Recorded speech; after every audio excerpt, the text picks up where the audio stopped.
लीजिए मेम साहब आपके कपड़े। कितने पैसे हुए? मेम साहब पिछला हिसाब मिलाकर और अभी का मिला के 500 रुपए हुए। अच्छा, एक मिनट।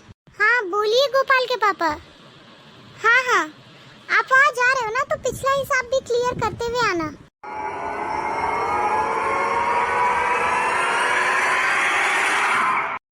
मैं तो 202 वाली मेम साहब के पास आई हूँ। हाँ हाँ, वो मुझे कपड़े देने थे ना उनको, प्रेस वाले।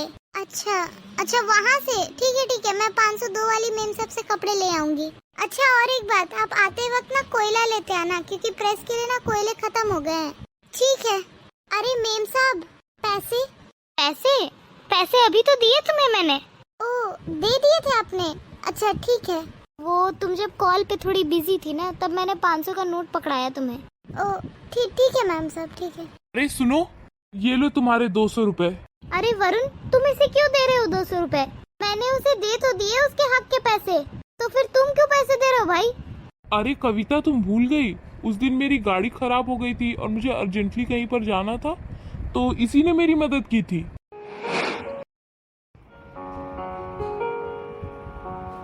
अरे साहब, आप यहाँ क्या कर रहे हैं? अरे वो क्या है ना, आज मेरी गाड़ी खराब हो गई है, तो बस यही बस का वेट कर रहा था। आज बस से ऑफिस चला जाऊंगा। पर साहब जी, आज तो बस आएगी ही नहीं, क्योंकि बसों की तो हड़ताल चल रही है। क्या बसों की हड़ताल चल रही है? पर मुझे तो किसी ने बताया ही नहीं इस बारे में। अब मैं टाइम से कैसे पहुंचूंगा? और यहाँ आसपास कोई ऑटो वगैरह भी नहीं, और मैं तो अपना वॉलेट भी लाना भूल गया, और ना मेरे पास कुछ पैसे हैं। अब मैं क्या करूंगा, कैसे जाऊंगा मैं? आप एक मिनट रुकिए। वैसे तो पर्स वगैरह मैं भी नहीं रखती, पर मेरी पॉकेट में कुछ ना कुछ होगा। अरे ये क्या कर रही हो तुम?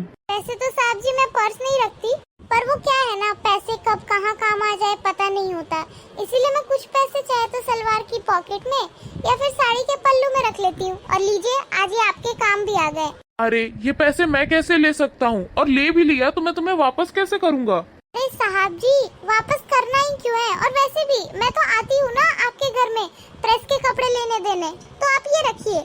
चलो ठीक है, तुम्हारा बहुत बहुत शुक्रिया मेरी मदद करने के लिए, और ये बताने के लिए कि आज बसों की हड़ताल है। और हाँ, तुम जब घर आओगी ना कपड़े देने के लिए, तो मैं तुम्हें तुम्हारे पैसे वापस कर दूंगा। हाँ ठीक है साहब जी, आपको परेशान होने की कोई जरूरत नहीं है। आप जल्दी चाहिए और टाइम से घर पहुँच जाइए।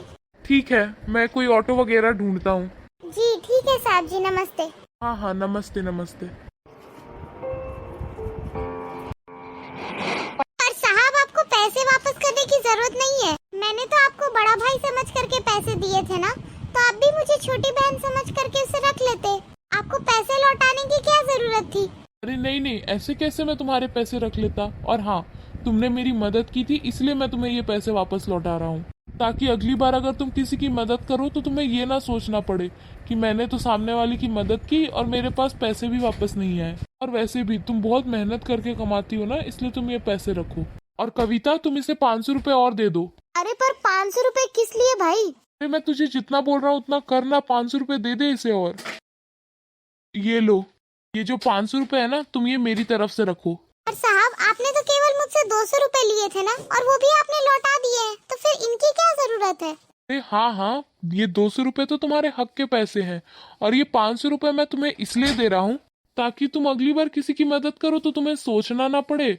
और तुम जब किसी की मदद करोगी तो थोड़ा बहुत पुण्य मुझे भी मिल जाएगा, क्योंकि ये पैसे तो मेरे हैं, और फिर तुम किसी की मदद करोगी तो इनडायरेक्टली पुण्य मेरे पास भी तो आएगा। और हाँ, मैं यही चाहता हूँ कि तुम आगे सब लोगों की मदद करो जैसे मेरी मदद की थी तुमने।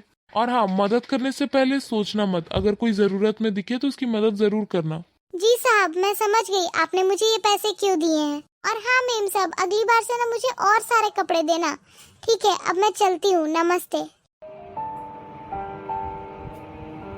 तुम मुझे एक बात बताओ, पैसे क्या पेड़ पे उगते हैं जो तुम ऐसे ही बहाए जा रहे हो? अच्छा चलो, मैंने मान लिया कि तुमने उससे 200 रुपए उधार लिए थे और तुमने उसे वो वापस भी कर दिए। उसके बाद तुमने उसे 500 रुपए और दे दिए। क्यों भाई? तुम्हें पता है कि मैं कितने मेहनत से पैसे जोड़ती हूँ। अरे कविता, ऐसे पैसे का क्या मतलब जो किसी का हक मार कर आए? मुझे सब पता है कि तूने उस प्रेस वाली के साथ क्या किया था, और तू ना ये छोटी मोटी चिंदी चोरी छोड़ दे। इससे ना किसी का भला नहीं होना। मुझे अच्छे से पता है कि तूने उसके पैसे मारे थे। अरे मुझे एक बात बता, तेरे लिए 500 रुपए उतने बड़ी बात नहीं होगी, पर उसके लिए वो 500 रुपए बहुत बड़ी बात है। अरे वो दिन भर इतनी मेहनत करती है तब जाकर कहीं 500 रुपए कमा पाती है। अरे तुझे आइडिया भी है कि उस 500 रुपए से उसके घर का कितना सामान आ सकता है? उसके घर का राशन, उसके बच्चों के लिए खाने पीने का कुछ सामान, ये सारी चीजें देख करके उसके परिवार वाले भी खुश हो जाएंगे। और तो उसके पैसे मारने चली थी। मुझे इसका बिल्कुल आइडिया नहीं था कि मेरा इतना कुछ करने के बाद भी तुम लोगों से इस तरीके की चिंदी चोरी करोगी। आप बिल्कुल सही कह रहे हैं। मैंने कैसी छोटी हरकत की ना, मुझे तो शर्म आ रही है अपने आप पे, और मैंने अपने माँ बाप के संस्कारों पे 1 मिनट में पानी फेर दिया। मुझे ये सब नहीं करना चाहिए था। मुझे इस तरह उसके पैसे नहीं मारने चाहिए थे। आप प्लीज मुझे माफ कर दीजिए। मैं आगे से इस बात का पूरा ध्यान रखूंगी कि मैं किसी के हक के पैसे ना मार सकूं। जितना हो सके मैं दूसरों की मदद करूं। I am really sorry. चलो, ये तो बहुत अच्छी बात है कि तुम्हें अपनी गलती का एहसास हो गया, और मुझे उम्मीद है कि तुम आगे ऐसा कभी किसी के साथ नहीं करोगी, क्योंकि चाहे कोई देखे ना देखे, भगवान सब कुछ देखता है, और इन सब चीजों से हमारे परिवार को ही दिक्कत हो सकती है। समझी तुम? अब लाओ, ये कपड़े मुझे दे दो। तुम गेट लगा कर आओ, मैं तुम्हारा अंदर इंतजार कर रहा हूँ। ठीक है।